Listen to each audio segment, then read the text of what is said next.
దేవుని నామానికి మహిమ కలుగును గాక. చేరవచ్చిన మీ అందరికీ ముందుగా మన ప్రభువును మన రక్షకుడైన యేసుక్రీస్తు ప్రభుల వారి పరిశుద్ధమైన మధురమైన నామంలో నా హృదయపూర్వక వందనాలు తెలియజేస్తున్నాను. ప్రియులారా, మరి గతించిన వారము మనము హన్నా జీవితంలో నుండి రెండు ప్రాముఖ్యమైనటువంటి విషయాలను మనం తెలుసుకున్నాము, అలాగే నేర్చుకున్నాం కూడా. నేర్చుకున్నది మనం ఎప్పుడైతే కార్యాచరణలో మనం పెడతామో అప్పుడు మన జీవితాలు ఆశీర్వాదదాయకంగా ఉంటాయి. అనేక మంది మన జీవితాన్ని బట్టి, మన ప్రవర్తనను బట్టి ప్రభువును తెలుసుకోవడానికి, ప్రభు యొద్దకు రావడానికి, ప్రభు యొక్క ప్రేమను తెలుసుకోవడానికి అవకాశము ఉన్నది. ఎందుకంటే సువార్తను మనము ప్రకటించటం కంటే కూడా సువార్తను లేక వాక్యాన్ని పాటించటం అనేది మనుషుల మీద ఎక్కువగా ప్రభావాన్ని చూపుతుంది. వచ్చిన వారు తిరిగి మరలా లోకములోనికి వెళ్ళిపోకుండా ఉండాలంటే మన జీవితాన్ని బట్టి ఎవరైతే ఒకరు ప్రభువులోనికి వస్తారో మన జీవితాన్ని చూసి, మన మాటను చూసి కాదు, మన మాటను బట్టి ఒకవేళ వస్తే తిరిగి వాళ్ళు లోకంలోనికి వెళ్ళిపోయే అవకాశాలు ఉంటాయి. అయితే మనము వాక్యాన్ని మన జీవితంలో చూపించినప్పుడు, ప్రభు యొక్క ప్రేమను మనం కనపరిచినప్పుడు లోపలికి వచ్చినటువంటి వ్యక్తి బయటకు వెళ్ళే అవకాశము ఉండదు. కాబట్టి ఇది మనం తెలుసుకోవాలి. వాక్యాన్ని ప్రకటించటం కంటే కూడా వాక్యాన్ని పాటించటం అనేది చాలా ప్రాముఖ్యమైనది. అది చాలా బలమైనది, అనేక మందికి దీవెనకరంగా ఉంటుంది. గతించిన వారంలో మనము రెండు విషయాలు తెలుసుకున్నాము. అలాగే ఈరోజు మరొక రెండు విషయాలను మనము తెలుసుకుందాం. దానికి ఆధారంగా ముందుగా ఒక మాట మనం చదువుకుందాం. మొదటి సమూయేలు గ్రంథం 1వ అధ్యాయము 6వ వచనం చదువుకుందాం. 6వ వచనంలో, యెహోవా ఆమెకు సంతు లేకుండా చేసియున్న హేతువును బట్టి ఆమె వైరియగు పెనిన్న ఆమెను విసిగించుటకై ఆమెకు కోపము పుట్టించుచు వచ్చాను. చూడండి, హన్నా గారి వైరి అయినటువంటి పెనిన్న దేవుడు ఆమెకు పిల్లలు లేకుండా చేసినటువంటి కారణాన్ని బట్టి ప్రతిరోజు కూడా విసిగించటానికి కోపం పుట్టిస్తూ వస్తుంది ఈ పెనిన్న. ఇక్కడ మనము హన్నా గురించి తెలుసుకోవడానికి ముందు, హన్నా జీవితంలో మనము ఒక మంచి విషయాన్ని నేర్చుకోవడానికంటే ముందు పెనిన్నా జీవితం గురించి ఒక విషయం మనం నేర్చుకుందాం. ఈ పెనిన్నా జీవితాన్ని మనం చూస్తే పెనిన్నా యొక్క స్వభావము ఎలా ఉందంటే హన్నాకి కోపాన్ని కలిగిస్తుంది, విసిగిస్తుంది. ఎందుకు విసిగిస్తుంది? ఎందుకు హన్నాకి కోపాన్ని పుట్టిస్తుందంటే దేవుడు ఆమెకు ఒక లోపాన్ని పెట్టాడు. ఎవరికి? హన్నా జీవితంలో. యెహోవా ఆమెకు సంతు లేకుండా చేశాడు. అంటే హన్నా తల్లికి దేవుడు బిడ్డని ఇవ్వలేదు, ఈ పెనిన్నాకి బిడ్డలు ఉన్నారు. ఈ కారణాన్ని బట్టి పెనిన్నా ఏం చేస్తుందంటే హన్నాని విసిగిస్తుంది. ఇక్కడ మనం ఏం నేర్చుకోవాలంటే ఈ పెనిన్నలాగా మనం ఉండకూడదు. ఈ పెనిన్నలాగా ఉంటే అది చాలా ప్రమాదం. పెనిన్నా ఎలాంటి స్వభావం కలిగిన స్త్రీ అంటే గర్వము, అహంకారము కలిగినటువంటి స్త్రీ. గర్వము, అహంకారం కలిగినటువంటి స్త్రీ. దేన్ని బట్టి గర్వము అంటే ఆమెకు దేవుడు అన్నీ ఇచ్చాడు. ఈ పెనిన్నాకి దేవుడు మంచి భర్తనిచ్చాడు, పిల్లలిచ్చాడు, కుటుంబం ఉంది, మంచి ఆస్తిపరులు వాళ్ళు. అన్ని పరిస్థితులు కూడా చక్కగా ఉన్నాయి. మంచి భర్త ఉన్నాడు, పిల్లలు ఉన్నారు, ఆరోగ్యం ఉంది, ఐశ్వర్యం ఉంది, అన్నీ సరిగా ఉన్నాయి ఆమె జీవితంలో. దాన్ని బట్టి, ఆమెకున్నటువంటి ఐశ్వర్యాన్ని బట్టి, ఆమెకున్నటువంటి పిల్లల్ని బట్టి, ఆమెకున్నటువంటి కుటుంబ నేపథ్యాన్ని బట్టి ఆమె అహంకారము, గర్వము కలిగి ఉంది. అహంకారము, గర్వము ఆమె కలిగి ఉంది. ఈ అహంకారము, గర్వము అనేది దేనికి దారితీస్తుందంటే చివరికి నాశనానికి దారితీస్తుంది. నీకు డబ్బున్నా, నీకు మంచి భర్త ఉన్నా, నీకు అందం ఉన్నా, నీకు మంచి ఉద్యోగం ఉన్నా, నీకు మంచి ఆస్తి ఉన్నా, నీ కుటుంబ నేపథ్యం ఎంత గొప్పగా ఉన్నా సరే, ఇంకా మనం ముందుకెళ్ళి ఆలోచన చేస్తే నీకు అధికారం ఉన్నా, నీకు రాజ్యం ఉన్నా, నువ్వు రాజు అయినా సరే, గర్వంగా ఉన్నటువంటి వ్యక్తిని దేవుడు నాశనం చేస్తాడు అని లేఖనాలు మనకు తెలియజేస్తున్నాయి. గుర్తుపెట్టుకోండి. ఇక్కడ హన్న బలహీన పరిస్థితుల్లో ఉంది, లోపము కలిగినదిగా ఉంది, బలహీనురాలుగా ఉంది. లోకము యొక్క నానుడు ఏంటంటే బలహీనులను తొక్కేస్తారు, లోకంలో పేదవాళ్ళను అణిచేస్తారు లోకంలో. అయితే దేవుని యొక్క వాక్యాన్ని మనం ఆలోచన చేస్తే బలహీనులకు సహాయకులుగా ఉండాలి, పేదవాళ్లకు అండగా నిలవాలి. దేవుని చట్ట ప్రకారం బలహీనులను ప్రేమించాలి, ప్రతి ఒక్కరిని కూడా ప్రేమించాలి, ప్రతి ఒక్కరిని కూడా సమానంగా చూడాలి దేవుని యొక్క వాక్యాన్ని బట్టి. క్రీస్తులో స్త్రీ పురుషుడనే భేదము లేదు, యూదుడని గ్రీసు దేశస్థుడని తేడా లేదు. క్రీస్తునందు బాప్తిస్మము పొందిన మనమందరం కూడా సమానమే. ఎవరు ఎవరిని అవమానపరచకూడదు, ఎవరిని ఎవరు కించపరచకూడదు, ఎవరు ఎవరిని తోలనాడకూడదు. ఒకవేళ దేవుడు నీకు అన్నీ ఇచ్చి ఉండొచ్చు, మంచి కుటుంబం ఉంది, నీకు మంచి నేపథ్యం ఉంది, ఒక మంచి ఉద్యోగం ఉంది, మంచి భర్త ఉన్నాడు, పిల్లలు ఉన్నారు. అందరికంటే దేవుడు నిన్ను ఎక్కువగా దీవించాడు. దాన్ని బట్టి నీవు వినయ విధేయతలు కలిగి నడుచుకోవాలి దేవుని సన్నిధిలో, ప్లస్ సమాజంలో, కుటుంబంలో, ప్రతి చోట కూడా దేవుడు మనల్ని ఎంతగా ఆశీర్వదిస్తే అంతగా మనము తగ్గి ఉండటము నేర్చుకోవాలి, అంతగా వినయభావం కలిగి మనం ఉండాలి, అంతగా మనల్ని మనం తగ్గించుకొని ఉండాలి. లేకపోతే మనం దేవుని చేతిలో పడ్డట్టే. గుర్తుపెట్టుకోండి, మనం దేవుని చేతిలో పడ్డట్టే. పౌలు గారు ఇలా చెప్పారు, దేవుని చేతిలో పడుట భయంకరం అన్నాడు. దేవుని చేతిలో పడటం భయంకరం. ఎంతమంది రాజులు పడ్డారో తెలుసా దేవుని చేతిలో? ప్రపంచాన్ని పరిపాలించిన నెబుకద్నెజరు అత్యంత క్రూరుడు, అత్యంత పరాక్రమశాలి, అత్యంత ధైర్యశాలి. దేవుడు దీవించి రాజ్యాలను అతని చేతికి అప్పగిస్తే అతనే దేవుడిగా వ్యవహరించాడు. అప్పుడు దేవుడు ఏం చేశాడు? అతన్ని, మనందరికీ తెలిసినటువంటి చరిత్ర, అతన్ని పశువు వలె అరణ్యానికి తరిమేశాడు, పశువు వలె గడ్డి మేశాడు నెబుకద్నెజరు. ఆ తర్వాత బుద్ధి వచ్చి మరలా దేవుని చేతిలోనికి వచ్చాడు. చూడండి, దేవుని చేతిలో పడుట చాలా భయంకరం. అలాగే ఫరో పడ్డాడు. ఆనాడు మోషే కాలంలో ఫరో దేవుని చేతిలో పడ్డాడు. దేవుని చేతిలో పడ్డటువంటి ఫరోకి దేవుడు అద్భుతాల నడుమ అతనికి బుద్ధి తెచ్చాడు.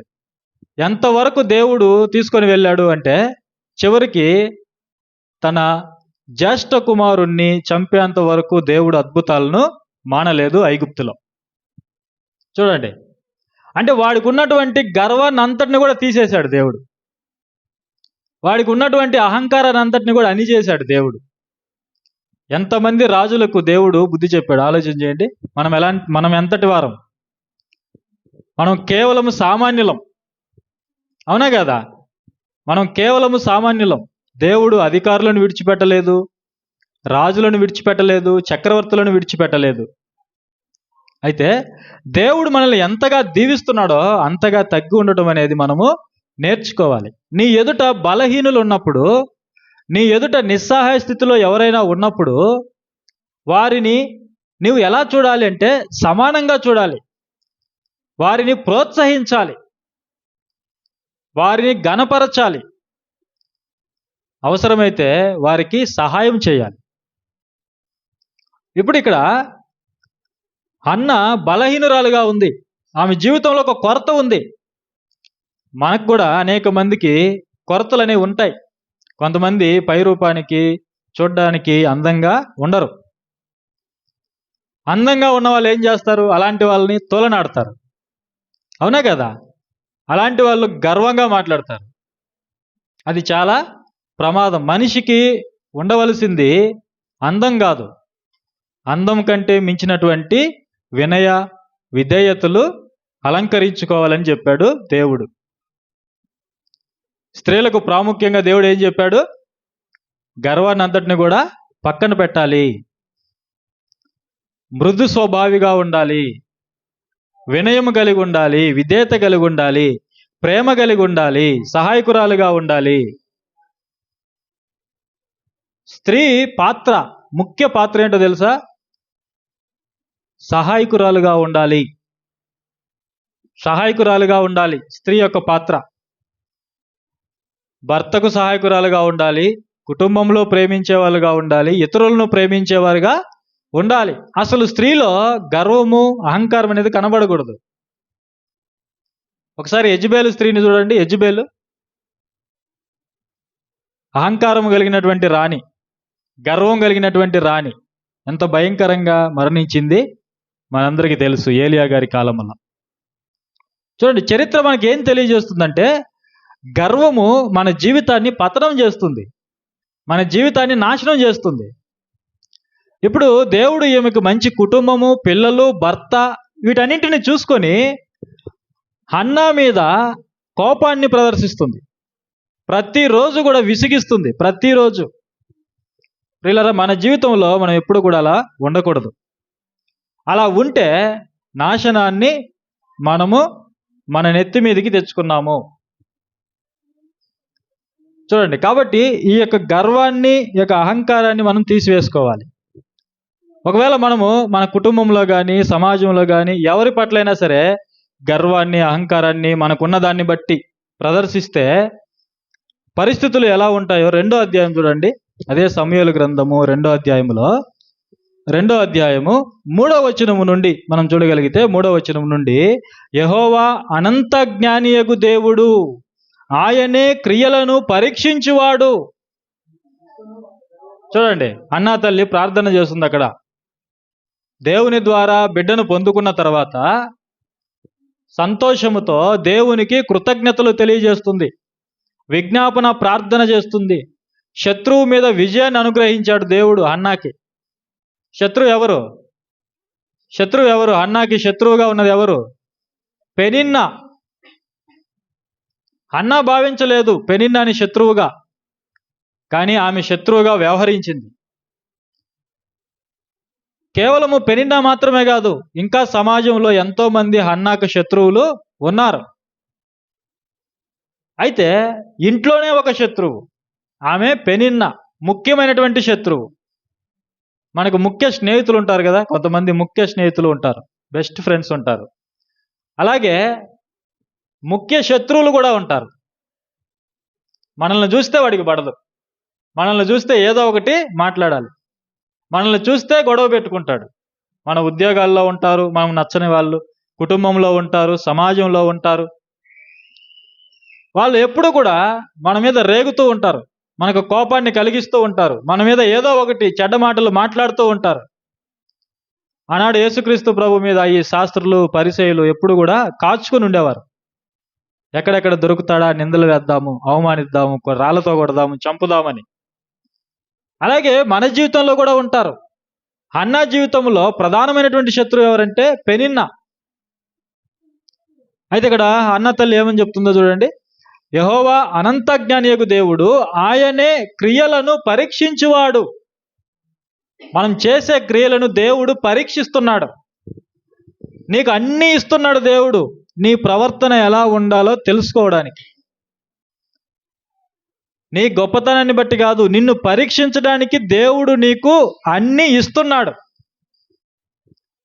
నీవు ఎలాంటి వాడవో తెలుసుకోవడానికి, నువ్వు మంచివాడువా కాదా అని తెలుసుకోవడానికి ఒక వ్యక్తికి దేవుడు అధికారం ఇస్తాడు. అధికారం ఇచ్చిన తర్వాత చాలామంది దేవునికి వ్యతిరేకంగా ప్రవర్తిస్తారు, ప్రజలకు వ్యతిరేకంగా ప్రవర్తిస్తారు. చూడండి, దేవుడు క్రియలను పరీక్షించువాడు. ఆయన ప్రతి మనిషిని కూడా పరీక్షిస్తాడు. దేవుడు అబ్రహామును పరీక్షించాడు, భక్తులను పరీక్షించాడు, ప్రతి ఒక్కరిని కూడా పరీక్షిస్తాడు. మనకు అన్నీ ఇస్తాడు. అన్నీ ఇచ్చిన తర్వాత మన ప్రవర్తనని చూస్తాడు. మన ప్రవర్తన సరిలేకపోతే దేవుడు ఆయన చర్య తీసుకుంటాడు. అక్కడ అదే చెప్తున్నారు చూడండి, ఆయనే క్రియలను పరీక్షించువాడు. ఇకను అంత గర్వముగా మాటలాడకుడి, గర్వపు మాటలు మీ నోట రానీయకుడి. చూడండి, దేవుడు ఎంత చక్కగా చెప్తున్నాడు. గర్వముగా మాట్లాడవద్దు. గర్వపు మాటలు, నాకంటే గొప్పవాడు లేడు, నాకు అన్నీ ఉన్నాయి, నన్ను దేవుడు కూడా ఎదిరించలేడు, నన్ను దేవుడు కూడా ఆపలేడు అని మాట్లాడుతుంటారు చాలామంది. ఆ దేవుడే దిగి వచ్చినా నన్ను ఎవరు ఆపలేరు అని చాలామంది మాట్లాడుతుంటారు. ఏదైనా ఒక అనారోగ్యం వచ్చిందనుకోండి, మంచం మీద పడతాడు. అప్పుడేమంటాడు? అప్పుడు 24 గంటలు దేవుణ్ణి స్తుతిస్తూ ఉంటాడు, దేవుణ్ణి జ్ఞాపకం చేసుకుంటూ ఉంటాడు. అవునా కదా? మనిషికి అధికారం ఉన్నా, డబ్బున్నా, అందం ఉన్నా, ఏదున్నా కూడా మనుషులను మనం పట్టుకోలేము. అంత గర్వంగా వ్యవహరిస్తూ ఉంటారు. అయితే ఆ అందం దూరమైనప్పుడు, ఆ ఆస్తులు దూరమైనప్పుడు, ఆ అంతస్తులు దూరమైనప్పుడు, వారికి ఉన్నటువంటి పేరు ప్రఖ్యాతులు పలుకుబడులు అన్నీ దూరమైనప్పుడు వాళ్ళ పరిస్థితి ఎంత ఘోరంగా ఉంటుందో ఒకసారి మీరు ఆలోచన చేయండి. కాబట్టి ఇవన్నీ కూడా దేవుడే మనకి ఇస్తున్నాడు. వీటిని బట్టి మనం గర్వంగా మాట్లాడకూడదు. ఎవరి మీద కూడా గర్వాన్ని మనం ప్రదర్శించకూడదు, అహంకారాన్ని ప్రదర్శించకూడదు. ఒకవేళ మనం అలా ప్రదర్శిస్తే మనం దేవుని చేతిలో ఉన్నాము. ఆయన అనంత జ్ఞానియగు దేవుడు, ఆయన అందరికంటే శక్తిమంతుడు, ఆయన ఏదైనా చేయగలడు, ఆయన ఏదైనా చేయగలడు. చూడండి, అదే చెప్తున్నారు అక్కడ. గర్వపు మాటలు మీ నోట రానీయకుడి, ప్రఖ్యాతి నొందిన విలుకాండ్రు ఓడిపోదురు, త్రొట్టిలిన వారు బలము ధరించుకొందురు. చూడండి, దేవుడు చర్య తీసుకుంటే మనం ఎవరినైతే బలహీనులని చూస్తున్నామో వారు ఒకరోజు బలవంతులుగా మారుతారు.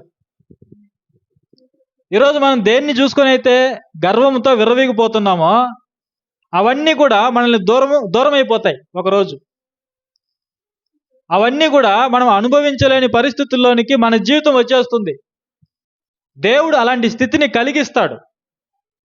దేవుడు అలాంటి పరిస్థితిని మన జీవితంలో కలిగిస్తాడు. కాబట్టి దేవుడు మన జీవితంలో ఇలాంటి పరిస్థితిని చేయకుండా మనం జాగ్రత్త పడాలి. తృప్తిగా భుజించిన వారు అన్నము కావాలనని కూలికి పోవుదురు. చూడండి, ఎవరైతే ఆహారము సమృద్ధిగా కలిగి పేదలను పట్టించుకోకుండా గర్వంతో ఉంటారో వారు ఒకానొక రోజు ఏమవుతారంటే అన్నము కావాలని కూలికి వెళ్తారు. తర్వాత ఆకలి కొనిన వారు ఆకలి తీరా తిందురు. గొడ్రాలు 7 పిల్లలను కనును, అనేకమైన పిల్లలను కనినది కృషించిపోవును. ఇక్కడ ఏం జరుగుతుందంటే ఒకదానికి ఒకటి విరుద్ధంగా జరుగుతున్నాయి. గొడ్రాలు 7 పిల్లలను కనును. ఎలా సాధ్యమంటే దేవుడు ఆమె మీద దయ చూపించాడు, దేవుడు ఆమె మీద కృప చూపించాడు. అన్న గొడ్రాలుగా ఉంది, అయితే ఇప్పుడు బిడ్డను కన్నది. ఎలా సాధ్యం? దేవుడిచ్చాడు, దేవునికి సాధ్యం. అయితే పిల్లలు కలిగినది ఏమైపోతుందట? కృషించిపోతుంది.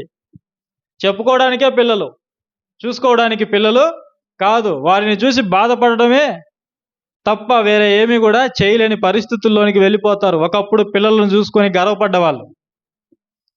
ఇది ఎవరైతే గర్వంతో ఉంటారో వాళ్ళ గురించి మాట్లాడుతున్నటువంటి మాటలు. పిల్లలను చూసుకొని గర్వపడితే, పిల్లలు లేని వారి మీద ప్రతాపం చూపిస్తే ఒకరోజు నీ స్థితి దానికంటే ఘోరంగా మారిపోతుంది అని దేవుడు ఇక్కడ హెచ్చరిస్తున్నాడు. నీకు పిల్లలు ఉన్నారు కానీ ఈరోజు చూసుకోవడం లేదు. కారణం ఏంటి? ఒకప్పుడు మనము వ్యవహరించినటువంటి గర్వము దానికి ప్రధానమైనటువంటి కారణం. కాబట్టి మనం దేన్ని కలిగి ఉన్నా సరే దానిని బట్టి మనము గర్వపడకూడదు, అహంకారాన్ని చూపకూడదు. చూడండి 6వ వచనములో, జనులను సజీవులను గాను మృతులను గాను చేయువాడు యెహోవాయే, పాతాళమునకు పంపుచు అందులో నుండి రప్పించుచుండువాడు ఆయనే. అంటే మన అందరం కూడా దేవుని చేతిలో ఉన్నాము. దేవుడు ఎంత గొప్పవాడో ఇక్కడ తెలియజేస్తుంది హన్నా తల్లి. మనం అందరం కూడా దేవుని వశము. 8వ వచనం చివరిలో కూడా భూమి యొక్క స్తంభములు యెహోవా వశము. ప్రతిదీ కూడా దేవుని యొక్క వశము. మనుషులు సమస్తం కూడా దేవుని యొక్క వశము. ఆ దేవుడు ఎలాంటి వాడంటే సజీవులను మృతులుగాను, మృతులను సజీవులనుగాను చేయువాడు. పాతాళమునకు పంపుచు తిరిగి రప్పించువాడు. అంటే చనిపోయిన వారిని కూడా తిరిగి సమాధుల్లో నుండి దేవుడు బయటకు రప్పించగలడు. అంత శక్తి కలిగిన వాడు దేవుడు. సృష్టిని నోటి మాటతో కలిగించిన వాడు దేవుడు. కాబట్టి భూమి మీద మన ప్రవర్తన ఎలా ఉండాలి? భూమి మీద మన ప్రవర్తన ఎవరిని కూడా విసిగించకూడదు. ఎవరికి కూడా కోపాన్ని రేపకూడదు. ఎవరిని విసిగించినా, ఎవరికి కోపాన్ని కలిగించినా, ఇలాంటి వాళ్ళు ఎక్కువ మంది ఉంటారు. మనకు కోపాన్ని కలిగించే వాళ్ళు, మనల్ని విసిగించడానికి లేనిపోని మాటలన్నీ మాట్లాడే వాళ్ళు చాలామంది మన మీద ఉంటారు. అయితే అది వారి నాశనానికి కారణమవుతుంది. ఒకవేళ మనలో ఎవరైనా అలాంటి మనస్థితి కలిగి ఉంటే దేవుడు ఈరోజు మనతో ఏం చెప్తున్నాడు? దాన్ని తీసివేసుకోవాలి అని చెప్తున్నాడు. ఒకవేళ అలాంటి ప్రవర్తన మనకుంటే మన గమ్యం ఏంటంటే మనం ఓడిపోతాం. మనం జీవితంలో ఓడిపోతాం. ఇక్కడ పెనిన్నా ఓడిపోయింది. ఎవరినైతే శత్రువుగా చూసి విసిగించిందో ఆ హన్నా ఎదుట ఓడిపోయేలా చేశాడు దేవుడు. ఆ పెనిన్నా ముందే హన్నాని దేవుడు దీవించాడు, ఆశీర్వదించాడు.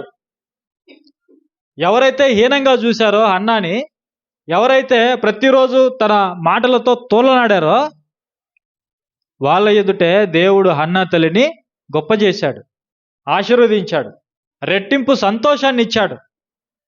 కాబట్టి ఎవరిని కూడా మనం విసిగించకూడదు, ఎవరికి కోపాన్ని కలిగించకూడదు. అలాంటి పరిస్థితి మనం ఉంటే చివరికి మన జీవితము నాశనమైపోతుంది, పతనమైపోతుంది.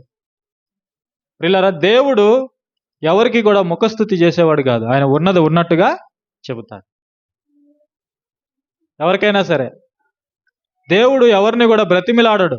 యేసు ప్రభుల వారు ఎవరినైనా బ్రతిమిలాడా? చెప్పండి.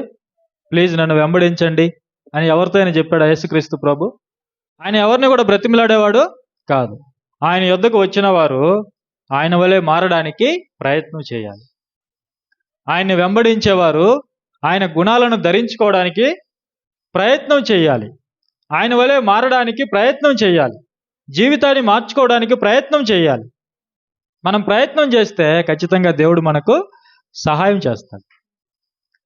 కాబట్టి ఈ పెనిన్నాలో ఉన్నటువంటి ఈ స్వభావము ఒకవేళ మనలో ఎవరికైనా ఉంటే దాన్ని మనం తీసేసుకోవాలి. లేకపోతే ఖచ్చితంగా మనం మన జీవితంలో ఓడిపోతాము. మరొక మాట చూసుకుందాం. హెబ్రీ పత్రిక 3వ అధ్యాయము 13వ వచనం చూడండి. కోపము అనేది, ఇతరులకు కోపాన్ని పుట్టించడం అనేది ఎంత ప్రమాదమో మనం చూద్దాం. హెబ్రీ పత్రిక 3వ అధ్యాయం 13వ వచనంలో చూడండి.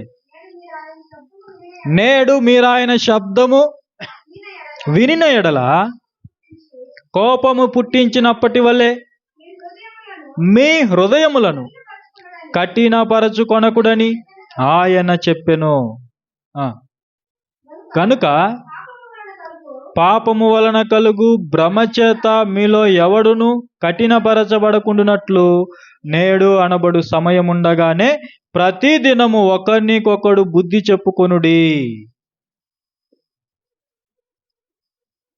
ఏమని చెప్తున్నాడు ఇక్కడ దేవుడు? ప్రియులారా, నేడు అనే సమయం ఉండగానే మనం ఏం చేయాలి? ఒకరికొకడు బుద్ధి చెప్పుకోవాలి. అంటే ఎవరైనా ఒకవేళ అవిశ్వాసంలో ఉంటే, ఎవరైనా ఒకవేళ తప్పిదములో పడిపోతే బుద్ధి మాటలు చెప్పి, దేవుని మాటలు చెప్పి తిరిగి దేవునిలోనికి నడిపించాలి. ఎవరైనా బలహీన పరిస్థితుల్లో ఉంటే వాళ్ళను బలపరచాలి. ఎవరైనా నిస్సహాయ స్థితిలో ఉంటే వారికి సహాయం చేయాలి. అదే కదా దేవుడు మనకు నేర్పించాడు. ఒకరినొకరు బుద్ధి చెప్పుకోండి, ఒకరికి ఒకడు కోపాన్ని పుట్టించొద్దు. ఇక్కడ ఇశ్రాయేలీలు మనుషులకు కాదు కోపాన్ని పుట్టించింది, అరణ్యములో సాక్షాత్తు దేవునికి కోపాన్ని పుట్టించారు. ఎవరికి? దేవునికి ఎన్ని అద్భుతాలు చూశారు వాళ్ళు, ఎన్ని అద్భుతాలు చూశారు. ఎర్ర సముద్రాన్ని పాయలు చేస్తుంటే అలా చూశారు వాళ్ళు. ఎంత అద్భుతం ఆలోచన చేయండి. ఎంత అద్భుతం, ఎంత అద్భుతం. అసలు సముద్రము చీలిపోవడం అనేది, సముద్రపు మధ్యలో ఆరిన నేల కనబడటం అనేది, నీళ్లు గోడల వలె నిలిచి ఉండటం అనేది వాళ్ళు కల్లారా చూశారు. దేవుని శక్తిని వాళ్ళు కల్లారా చూశారు. చూడటమే కాదు, వాళ్ళు అనుభవించారు. ఆ సముద్రం మధ్యలో వాళ్ళు నడుచుకుంటూ అవతల గట్టుకి వెళ్ళిపోయారు. దేవుడు అంత అద్భుతం చేశాడు వారి కోసం. వారిని ప్రతిష్ఠించుకున్నాడు కాబట్టి, వారిని ప్రత్యేకపరుచుకున్నాడు కాబట్టి, సంఘముగా బిడ్డలుగా చేసుకున్నాడు కాబట్టి వారి కొరకు అద్భుతాలు చేశాడు దేవుడు. అరణ్యములో వాళ్ళు నడిపిస్తున్నప్పుడు 40 ఏండ్లు వారికి ఏం కావాలో ఏ లోటు లేకుండా దేవుడు వారికి అనుగ్రహించాడు. అయితే వారిలో విశ్వాసాన్ని బలపరచడానికి, నమ్మకాన్ని బలపరచడానికి దేవుడు అనేక సందర్భాల్లో ఆలస్యం చేశాడు. ఆ ఆలస్యాన్ని బట్టి వాళ్ళు దేవుడి మీద తిరుగుబాటు చేశారు. దేవుడి మీద అవిశ్వాసాన్ని చూపారు. దేవుడి మీద శనిగారు, మోషే మీద శనిగారు. చివరికి దేవునికి వాళ్ళు కోపాన్ని పుట్టించారు. చూడండి, అరణ్యములో దేవుడు వాళ్ళని నడిపిస్తున్నప్పుడు చెయ్యరాని కార్యాలు చేశారు. అన్యజనుల మార్గాల్లో వాళ్ళు నడిచారు. ప్రత్యేకింపబడినటువంటి జనాంగానికి వ్యతిరేకంగా వాళ్ళు బ్రతికారు. దేవుడు కోరుకున్నటువంటి జీవితానికి వ్యతిరేకంగా వాళ్ళు జీవించారు. దాన్ని బట్టి 16వ వచనంలో, విని కోపము పుట్టించిన వారు ఎవరు? మోషే చేత నడిపింపబడి ఐగుప్తులో నుండి బయలుదేరి వచ్చిన వారందరే కదా. చూడండి, ఎవరు దేవునికి కోపాన్ని పుట్టించారు? మోషే చేత నడిపించబడ్డ వాళ్ళు.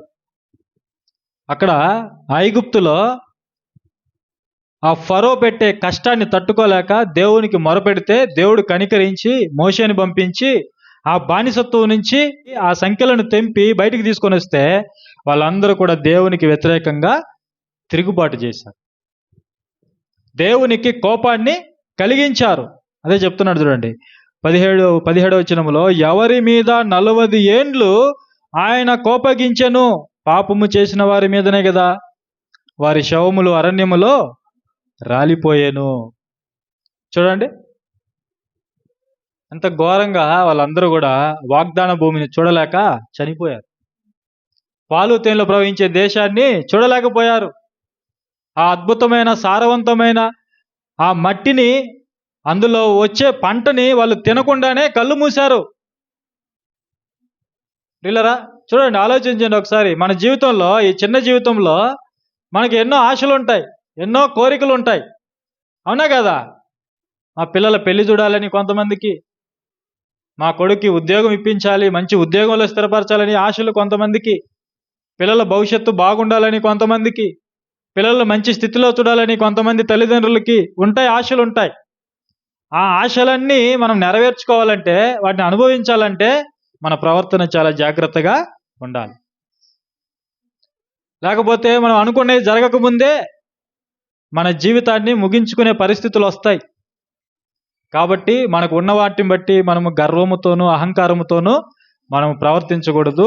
దేవునికి విధేయత కలిగి, ఇతరుల పట్ల ప్రేమ కలిగి మనం వ్యవహరించటం మనం నేర్చుకోవాలి. కోపము ఎంతటికి దారి తీసిందో ఒకసారి మీరు ఆలోచన చేయండి.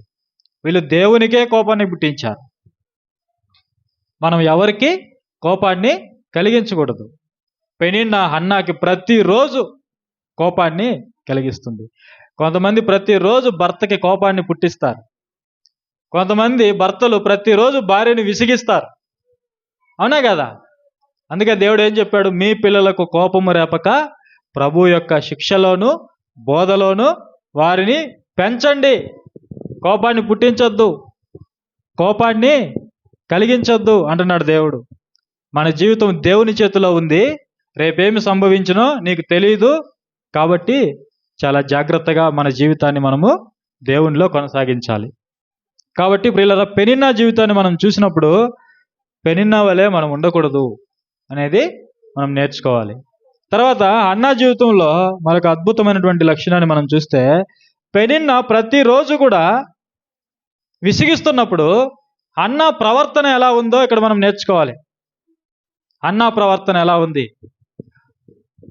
ఇక్కడ పెనిన్నా హన్నాని ఎందుకు ప్రతిరోజు వేధిస్తుంది, ప్రతిరోజు విసిగిస్తుందంటే ఒక కారణం ఏంటంటే దేవుని నుండి దూరం చేయడానికి, దేవుని సన్నిధి నుండి దూరం చేయడానికి.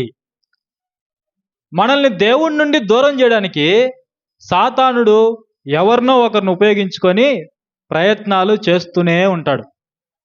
గుర్తుపెట్టుకోండి.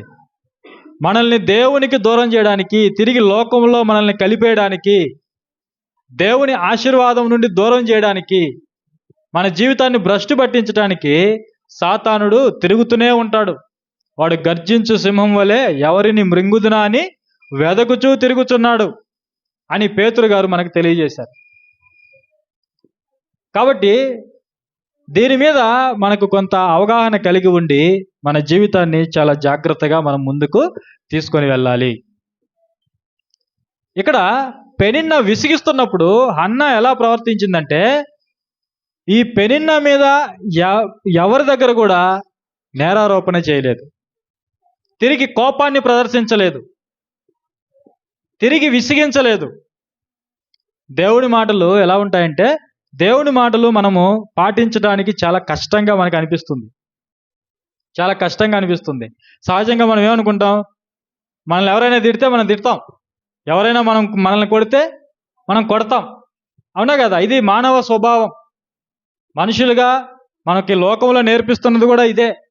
ఇవన్నీ గొడవలకు కారణమవుతాయి, ఇంకా గొడవలు పెరగడానికి కారణమవుతాయి. అయితే దేవుడు ఏమని చెప్తున్నాడంటే, శత్రువుని ఎదిరించక అంటున్నాడు దేవుడు. శత్రువుని ఎదిరించక కుడి చెంప మీద కొట్టువానికి నీ ఎడమ చెంప కూడా త్రిప్పు అని చెప్పాడు.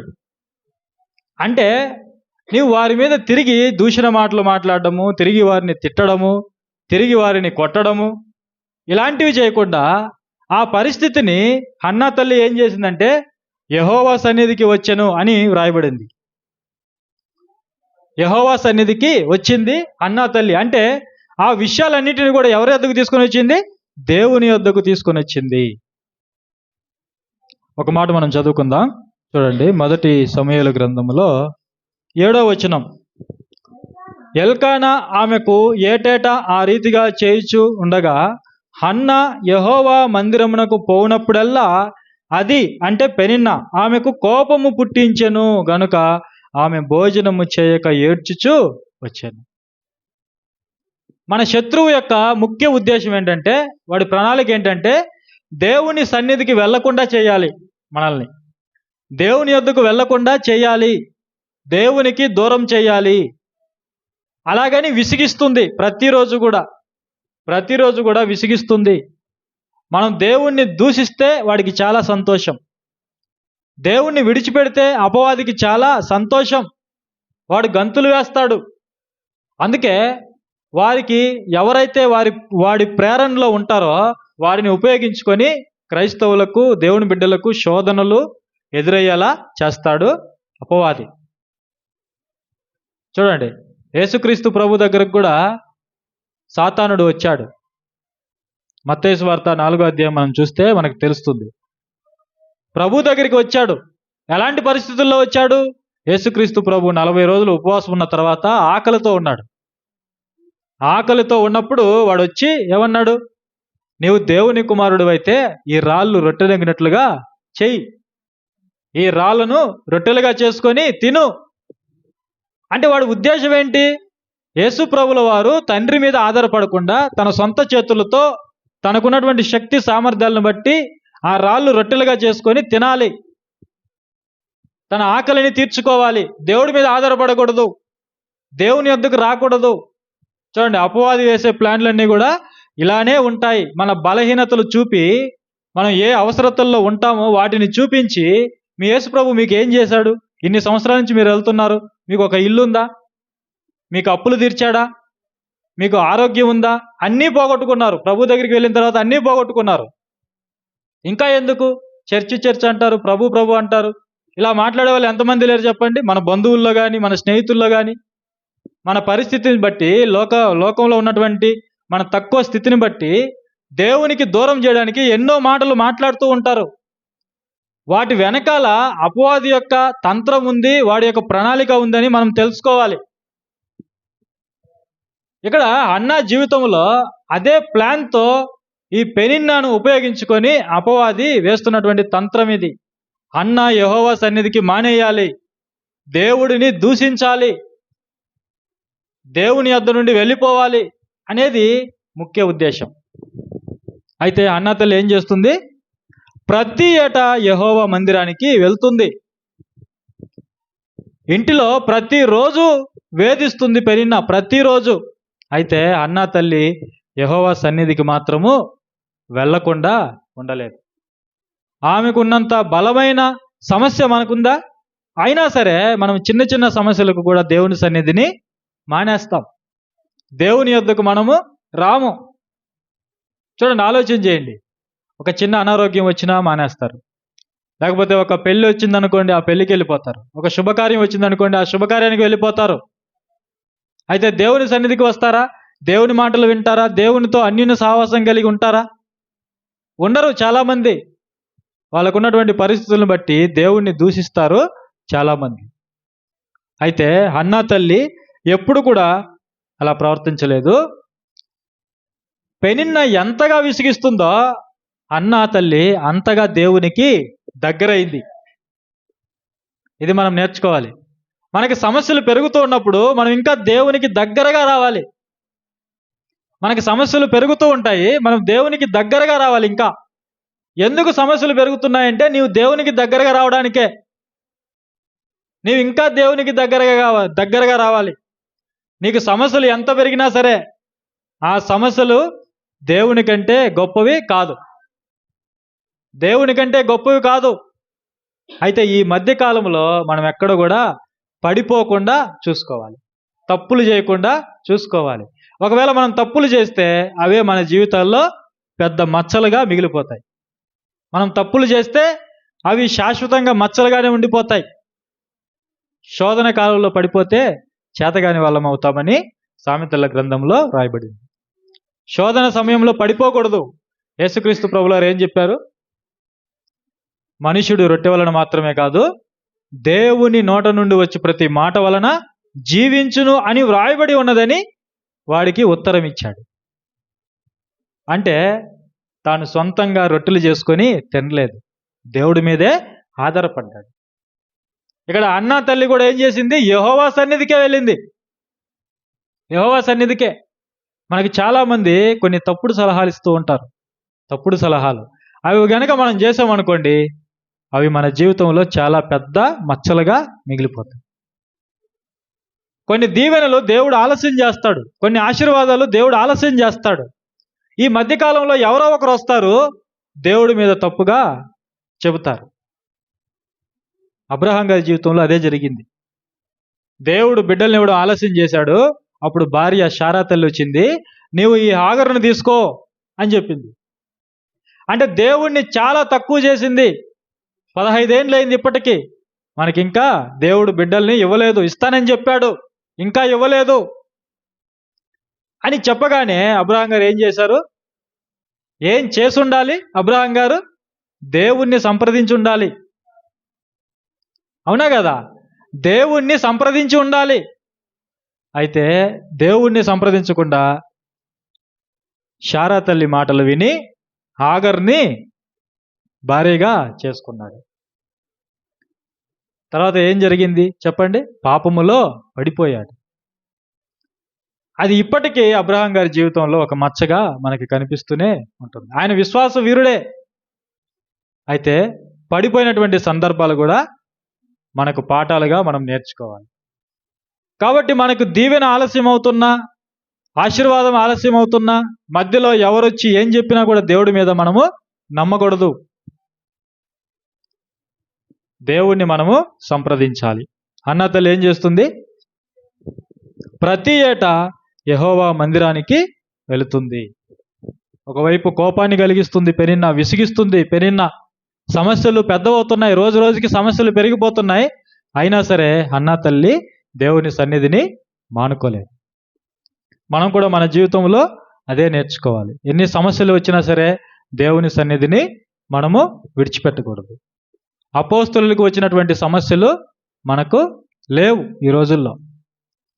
అపోస్తలు బహు భయంకరమైనటువంటి శ్రమలు అనుభవించారు. వాళ్ళు అగ్ని వంటి శ్రమలు అనుభవించారు. యోబు గారు అగ్ని వంటి శ్రమలు అనుభవించాడు. సమస్తాన్ని కోల్పోయాడు. సమస్తాన్ని, బిడ్డల్ని కోల్పోయాడు, ఐశ్వర్యాన్ని కోల్పోయాడు, పశువుల్ని కోల్పోయాడు, ఆరోగ్యాన్ని కూడా కోల్పోయాడు. అప్పుడు భార్య చేయమంటుంది, నీవు దేవుణ్ణి దూషించి చచ్చిపో అని చెప్పింది, సలహా ఇచ్చింది. అంటే శత్రువు యొక్క లక్ష్యం ఏంటంటే మనం దేవుణ్ణి దూషించాలి, దేవునికి దూరం కావాలి. అయితే యోబు గారు ఏమన్నాడు? యెహోవా ఇచ్చెను, యెహోవా తీసుకొని పోయాను. నీవు మూర్ఖురాలు మాట్లాడినట్లుగా మాట్లాడుతున్నావు. చూడండి, చివరికి యోబు గారిని దేవుడు రెట్టింపు ఆశీర్వాదముతో ఆశీర్వదించాడు. ఇక్కడ హన్నాని దేవుడు ఎంతో గొప్పగా ఆశీర్వదించాడు. కోరుకున్నటువంటి బిడ్డను అనుగ్రహించాడు. శత్రువైనటువంటి పెనిన్నా మీద విజయాన్ని అందించాడు. పెనిన్నా నోరు మూయించాడు. అందుకే దేవుడు అన్నాడు, గర్వంగా మాట్లాడొద్దు, ఎవరి మీద గర్వంగా ప్రదర్శించొద్దు. దేవుడు ఏం చేస్తాడు? ఆ గర్వపు మాటలన్నింటినీ కూడా తీసేస్తాడు. ఆ గర్వాన్ని అణిచేస్తాడు దేవుడు. కాబట్టి ప్రియులారా, ఈరోజు మనము అన్నా జీవితంలో నుండి ఒక మంచి పాఠాన్ని మనం నేర్చుకున్నాం. అలాగే పెనిన్నా జీవితంలో నుండి కూడా ఒక మంచి పాఠం నేర్చుకున్నాం. మరి ఆ విధంగా మనం ముందుకు వెళ్ళాలని నా హృదయపూర్వకంగా కోరుకుంటూ ఈ నా చిన్న ఆత్మీయ సందేశాన్ని నేను ముగిస్తున్నాను. ఒక చిన్న ప్రార్థన చేస్తాను. కళ్ళు మూసుకోండి.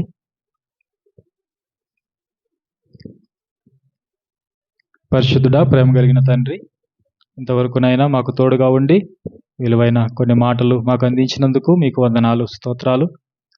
పెనిన్నా జీవితంలో నుండి ఒక పాఠము, ఒక విషయాన్ని నేర్చుకున్నాం తండ్రి.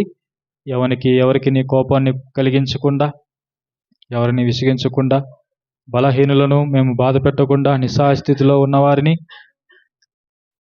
మేము తొలనాడకుండా తండ్రి, వారికి సహాయకులుగా ఉండుటకు, బలపరచుటకు మాకు శక్తిని, జ్ఞానమును ప్రసాదించమని వేడుకుంటున్నాం తండ్రి.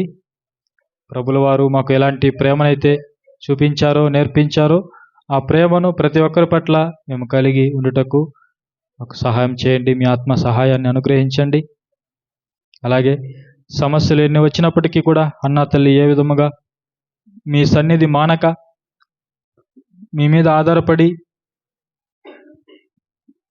ఎలా విజయాన్ని సాధించిందో ప్రభువా, అటు జీవితాన్ని మాకు అనుగ్రహించండి. మా జీవితంలో ఇలాంటి కష్టాలు, బాధలు, ఇబ్బందులు ఎదురైనప్పటికీ, శత్రువు ఎంత శోధించినప్పటికీ ప్రభువా, మీ సన్నిధికి దూరం కాకుండా కేవలము మీ మీదే ఆధారపడి మేము జీవించుటకు మాకు శక్తిని ప్రసాదించండి.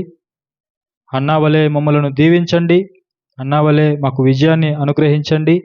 అన్నా వలె మమ్మలను ఆశీర్వదించండి.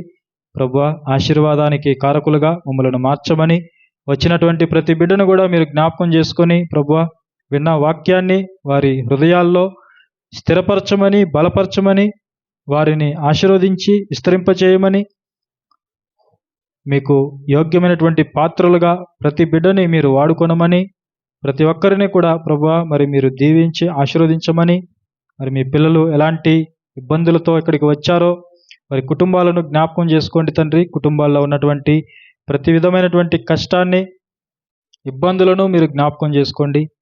వాటన్నింటినీ కూడా మీ కుమారుని నామములో వాటన్నింటినీ కూడా తీసివేసి నెమ్మదిని, శాంతిని అనుగ్రహించమని మేము ప్రార్థించుకుంటున్నాం తండ్రి. మరొకసారి ప్రతి బిడ్డను కూడా మీ హస్తాలకు అప్పచెప్పుకుంటున్నాము.